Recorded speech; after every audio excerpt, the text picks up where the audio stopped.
বিসমিল্লাহির রহমানির রহিম। My dear students of honours part 1, তোমরা কেমন আছো? আশা করি এই করোনাকালীন পরিস্থিতিতে তোমরা ভালো আছো। আজকে আমি তোমাদের জন্য রিপোর্ট রাইটিং বিষয়টি বাংলায় আলোচনা করব। তো প্রথমেই তোমাদের রিপোর্ট মূলত পরীক্ষার প্রয়োজনে লিখতে হলেও পরবর্তীকালে যারা চাকুরি করবে তাদেরকে নানান প্রয়োজনে ভবিষ্যতে রিপোর্ট লিখতে হবে। তো আমরা শুরুতেই রিপোর্ট কি সেটা দেখব। তো আমরা প্রথমে ডেফিনিশন বা সংজ্ঞাটি ইংরেজিতে জানবো। এ report is a structured written presentation directed to interested readers in response to some specific purpose, aim or request. এখন এটাকে আমি যদি বাংলায় বলি, কোনো বাস্তব ঘটনার কাঠামোবদ্ধ লিখিত উপস্থাপনকে রিপোর্ট বলে। তো রিপোর্ট এর মধ্যে এ কালেকশন অফ ডেটা। তো ডেটা তোমরা জানো, ডেটাম হলো সিঙ্গুলার এবং ডেটা হলো প্লুরাল। রিপোর্টের মধ্যে অনেকগুলো ডাটা বা তথ্যের সন্নিবেশন থাকে। এটাকে তুমি ইংরেজিতে বলতে পারো এ report includes a collection of data. তো রিপোর্ট এর মধ্যে অনেকগুলো ডেটার সন্নিবেশন ঘটে থাকে। তো এখন what is the function or purpose of report? রিপোর্টের কাজ অথবা উদ্দেশ্য কী?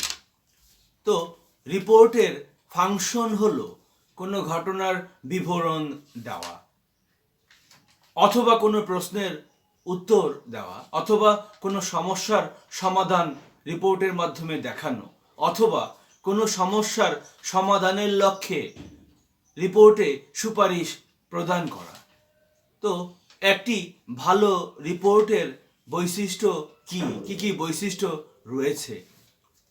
যদি এটাকে তুমি ইংরেজিতে বলো, what are the characteristics of an effective report? একটা ভালো রিপোর্টের বৈশিষ্ট্যগুলো হলো, an effective report is appropriate to its purpose and audience. একটি ভালো রিপোর্ট এটার উদ্দেশ্য যথাযথ, এবং এটার যে রিডার বা শ্রোতা রয়েছে সেটা শ্রোতার যে তার যে প্রয়োজনীয়তা আছে, রিকোয়ারমেন্ট আছে, সেই রিকোয়ারমেন্টটাকে ফুলফিল করে।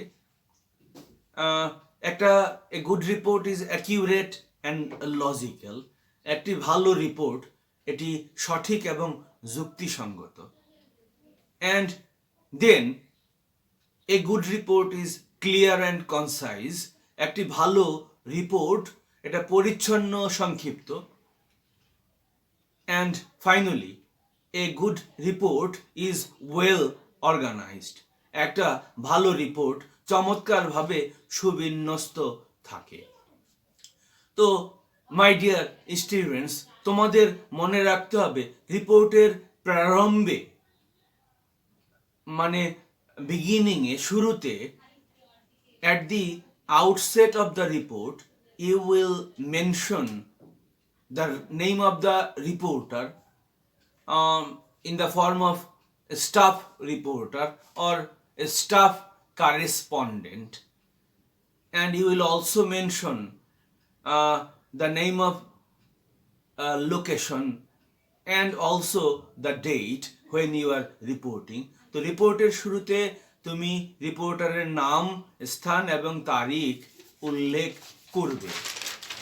তো রিপোর্ট তোমাদের পরীক্ষায় যেহেতু রিপোর্ট আসে, তো আমরা রিপোর্টের স্ট্রাকচার নিয়ে একটু আলোচনা করব। তো তোমাদের যে রিপোর্টগুলো তোমাদের আনসার করতে হয় পরীক্ষায়, মূলত তোমাদের নিউজ পেপার রিপোর্ট আনসার করতে হয়। তো তোমাদের বিজনেস রিপোর্ট অথবা সার্ভে রিপোর্ট আনসার করতে হয় না, তোমাদের নিউজ পেপার রিপোর্ট আনসার করতে হয়। তো নিউজ পেপার রিপোর্টে জনস্বার্থ বিষয়ক কোনো বিষয় বা ঘটনার বিবরণ দেওয়া হয়। তো রিপোর্টের স্ট্রাকচার নিয়ে আমি আলোচনা করব। একটি রিপোর্টে শুরুতেই তোমাকে একটা ক্যাচি অথবা খুব ক্যাপটিভেটিং একটা হেডলাইন দিতে হয়, খুব আকর্ষণীয় ইন্টারেস্টিং একটা হেডলাইন দিতে হয়। তো তোমরা জানো যে সাম্প্রতিক সময়ে আমেরিকায় ইলেকশন হয়েছে এবং জো বাইডেন এই ইলেকশনে বিজয়ী হয়েছে। এখন তুমি সেই ইলেকশনের যে জো বাইডেন বিজয়ী হয়েছে সেটা তুমি লিখতে পারো হেডলাইনটাকে প্রেজেন্ট ইনডিফিনিট টেন্স দিয়ে, Joe Biden wins American election. তো তুমি রিপোর্টের হেডলাইনটিকে প্রেজেন্ট ইনডিফিনিটে লিখতে পারো। তো রিপোর্টের শুরুতেই তোমাকে একটি আকর্ষণীয় হেডলাইন দিতে হবে। তারপরে যেটা করতে হবে যে তোমার রিপোর্টের ইন্ট্রোডাকশন অথবা লিড স্টোরি দিতে হবে। তো ইন্ট্রোডাকশন অথবা লিড এ তুমি রিপোর্টের সাবজেক্টটি, যেই বিষয়ে রিপোর্টটি লিখতেছো সেটা তোমার রিডারদের ইন্ট্রোডিউস করিয়ে দিবে। সেটা তো তুমি রিপোর্টের হেডলাইনের পরে মূলত তুমি এটা স্টাফ রিপোর্টার অথবা স্টাফ কারেসপন্ডেন্ট, হেডলাইনের ঠিক পরপরই তুমি লিখবে স্টাফ রিপোর্টার অথবা স্টাফ কারেসপন্ডেন্ট।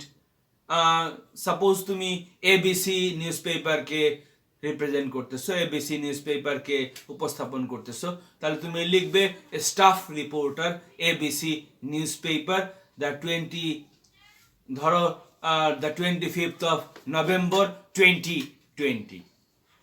এরপরে ইন্ট্রোডাকশন অথবা লিডে তুমি রিপোর্টের সাবজেক্টই তোমার রিডারদের সঙ্গে রিডারদের পরিচয় করিয়ে দিবে। এখন এরপরে তুমি খুব চমৎকার করে ইন্ট্রোডাকশনে, বা ওটাকে আমরা লিড বলে থাকি, তুমি যেটা করবে সেটা তোমার রিপোর্ট যে বিষয়টিতে, সেই বিষয়টির যে ভূমিকাটা আছে, ভূমিকাটা খুব সুন্দর করে উপস্থাপন করবে। তারপরে আমরা যেটা দেখি রিপোর্টের বডিতে তুমি মূল আলোচনা, মেইন ডিসকাশন থাকবে এবং সেখানে তুমি যে বিষয়ে রিপোর্টটি উপস্থাপন করছো ওই বিষয়ে সুন্দর প্রাঞ্জল, খুব লুসিড এবং খুব প্রেজেন্টেবল ল্যাঙ্গুয়েজে, খুব সিম্পল এবং ওয়েল অর্গানাইজড সেন্টেন্সের মাধ্যমে তুমি তোমার বডিতে মেইন ডিসকাশনগুলো বা প্রধান আলোচনাগুলো করবে এবং সর্বশেষ তুমি একটা কনক্লুশন, রিপোর্টের একটা কনক্লুশন দিবে। তো এটা মূলত রিপোর্টের স্ট্রাকচার। তো তোমাদের যেহেতু নিউজ পেপার রিপোর্ট মূলত আনসার করতে হয়, তো আমরা বিভিন্ন ধরনের স্টোরি নিয়ে বা গল্প নিয়ে নিউজ পেপার রিপোর্ট হয়। যেমন আমরা দেখি জরুরি ও সংক্ষিপ্ত যে স্টোরিগুলো বা গল্পগুলো, সেগুলো হার্ড নিউজের আকারে হয় এবং কম জরুরি ও খুব দীর্ঘ বিষয়গুলো সফট নিউজের আকারে হয়। এরপরে আমরা দেখতে পাই যে খুব দীর্ঘ গল্প হলে, স্টোরি হলে সেটা ফিচারের অন্তর্ভুক্ত হয়। এছাড়া আমরা অনেক সময় নিউজ পেপারে রিপোর্টে পার্সোনালিটি প্রোফাইল দেখি, যেখানে কোনো একজন বিখ্যাত ব্যক্তি সম্পর্কে বিশদ বর্ণনা দেওয়া থাকে এবং কখনো কখনো আমরা রিপোর্টের মাধ্যমে তোমার ব্যাকগ্রাউন্ডস প্রকাশ করে থাকি। তো এই ধরনের গল্প বা স্টোরিকে সাইডবারও বলা হয়। তো তোমাদের মূলত বিজনেস রিপোর্ট অথবা সার্ভে রিপোর্ট আনসার করতে হয় না পরীক্ষায়। তো বিজনেস রিপোর্ট মূলত দুই ধরনের হয়ে থাকে। একটা হলো ইনফরমেশনাল রিপোর্ট, যেখানে যারা রিডার্স আছে তাদেরকে কোনো বিষয়ে শিক্ষাদান অথবা কোনো তথ্য সম্পর্কে আলোচনা করে রিডারদের সেটা জানানো হয়। এবং অ্যানালিটিক্যাল রিপোর্টে কোনো তথ্য আম, এটা খুব একটা মুখ্য ভূমিকা আমরা যেটা দেখতে পাই। এই এই অ্যানালিটিক্যাল রিপোর্ট খুব খুব বেশি গুরুত্বপূর্ণ ভূমিকা পালন করে না, যেরকম ইনফরমেশনাল রিপোর্ট করে থাকে।